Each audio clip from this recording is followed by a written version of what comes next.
When it comes to a startup, Peter Thiel's most simple law is that a startup messed up at its foundation cannot be fixed. Like a building, without a solid foundation, you can't expect to build high. Thus, choosing a partner for your startup is an extremely important decision, basically equivalent to choosing a partner to marry. If you don't really know the person, can't work well with them, or lack complementary skills, this marriage will likely end in a bitter divorce, with both of you going broke.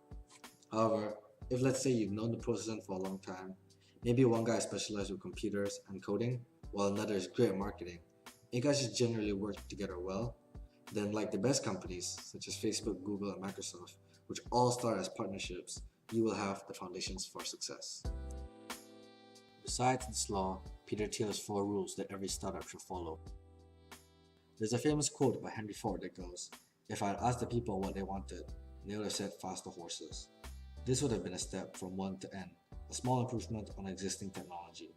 Of course, as we know, Henry Ford created the car, an amazing piece of technology that was never thought about or seen before. By doing this, he was taking a bold step from 0 to 1. These bold leaps are essential to startup success.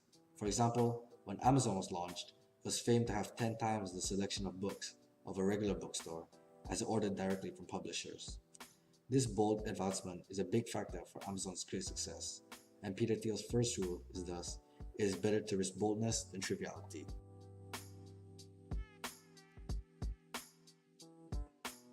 A/B testing has gotten quite the shine recently as being the best procedure for startups to test their ideas. Let's imagine, however, that you were the founder of Apple and are planning to launch the iPhone. If you had gone with A/B testing, the process may have gone something like this. Should the apps be squares with curved edges or just squares? Okay, option A seems more popular. Now should it be a 5-inch screen or a 4-inch screen? Okay, option A seems more popular. Now should the color be jet black or matte black? You get the gist of it. The process could go on and on without any real progress being made. The real founder of Apple, Steve Jobs of course, didn't rely simply on A/B testing alone. His overarching plan was to make the iPhone the most easy to use phone the world had ever seen. With this plan, Apple of course became extremely successful. This big plan was important as it gave Apple a destination to reach. While A/B testing under this plan may have helped, it's hard to argue that A/B testing alone would have allowed Apple to reach the same success. Thus, Peter Thiel's second rule is that a bad plan is better than no plan. The holy grail of a product for the engineers and coders at Silicon Valley is a product so good that it'll simply sell itself.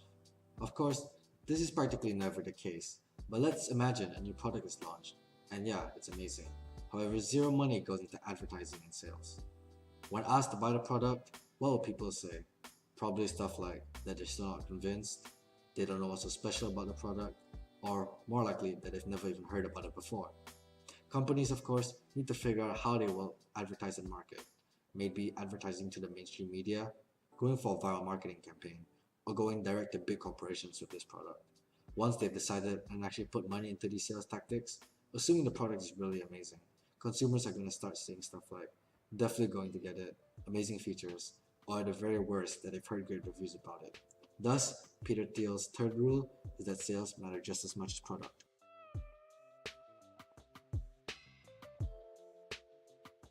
Quite a simple business idea may be to open up a restaurant. Maybe you see in your area quite a few trendy burger joints open up with great success, and you think it would be quite profitable to join in as well.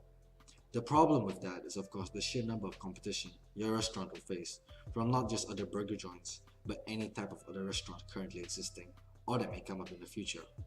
At best, you will be left with a tiny piece of the pie, thus leaving you with empty pockets in the long run. On the flip side, who made operating systems back in 1975? What websites were there to watch videos back in 2005? By being the only player in these fields, Windows and YouTube had all the power over these markets. As the size of the market grew, so did the net worth of the founders of Windows and YouTube. Thus, Peter Thiel's fourth rule is that competitive markets destroy profits. I think it's fair to say that these 4 entrepreneurs are extremely successful. They've gone from startups to billion-dollar empires, and if you notice, all of them actually followed the same 4 rules that I explored earlier. Now some people will come along and say stuff like, if I had the idea for Facebook first, I'll be a billionaire as well. Mark Zuckerberg just got lucky. PayPal is such a basic tool. Elon Musk is so lucky to have come up with it first. Now this is the last piece of advice that Peter Thiel preaches. It's simply not about luck.